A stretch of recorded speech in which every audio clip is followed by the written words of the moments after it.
I'm a member of a top-secret research unit. As per my superior's request, I am to deliver a file to Celeste Judd, my older sister. The moment I step into my sister's office, an intern, Ethan Irwin, quickly moves to stand in my way. "Are you the new assistant?" He eyes me up and down, finally noticing the document envelope in my hand. Then, he chortles loudly.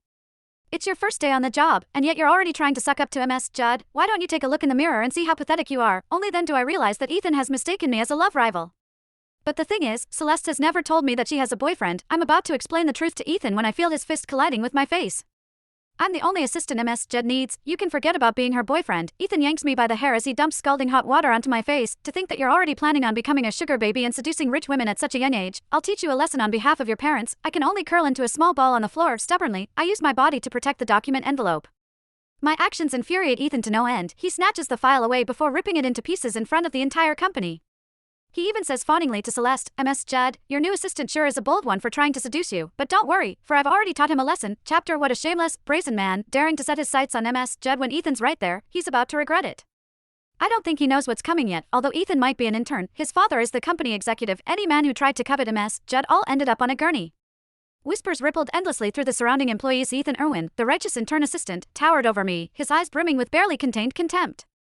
The next second, he grabbed my hair and lifted me off the ground. A searing pain exploded across my scalp, causing my legs to nearly give out. I let out a muffled groan, only to get punched in the face before I could take my next breath. "You're a man, why are you moaning like that? Who are you trying to seduce here? I'm telling you, Ms. Judd is out for a meeting and won't be in the office today. You'd better forget those dirty thoughts of yours, otherwise, I'll make you regret ever setting foot in here."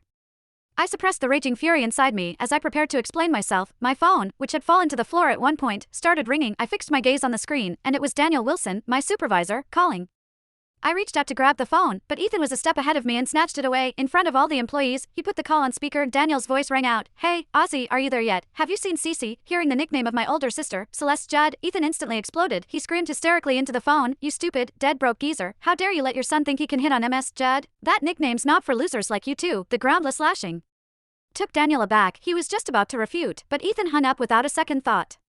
"What are you waiting for, Ethan? Just get rid of him. Look at how calculating he looks. Maybe some broke father heard Ms. Judd was hiring for an assistant, and he wanted his son to take the chance and marry into her family." Ethan's lackey stood at the side, hands on his hips as he sized me up and down with unmasked mockery. I gritted my teeth and, ignoring the pain from my scalp, tremblingly explained, "I'm not here for the assistant." Before I could finish my sentence, a piping hot drink came splashing all over my face. At that moment, that same searing pain from earlier, only now 10 times worse, bloomed across my entire body. I collapsed to the floor, rolling around and clutching my head. By then, countless blisters of all sizes had formed on my exposed skin. None of these absurd turns of events prompted the bystanders to take any action. Instead, they stood and laughed. "Ethan, you shouldn't have done